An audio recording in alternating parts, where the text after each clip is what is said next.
Marie-Claude. Bonjour Anthony, bonjour à tous. Oui, cette fois, l'auteur s'est inspiré d'un personnage phare de l'histoire de la Guyane, Théodore Vitalo. Ce personnage mythique fait l'objet de nombreuses légendes car il a fait fortune en exploitant l'or.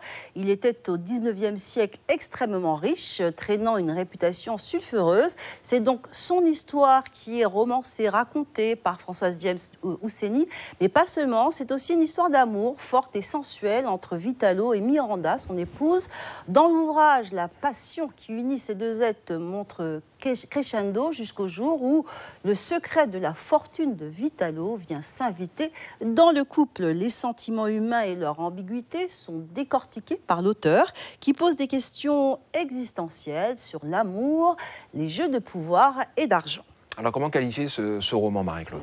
Françoise James Ouseni n'a rien perdu de ses qualités d'écriture et de sa verve. Elle en est à son 5e roman. Elle écrit avec sensibilité et finesse. Les dialogues sont ciselés, ponctués de références culturelles et historiques.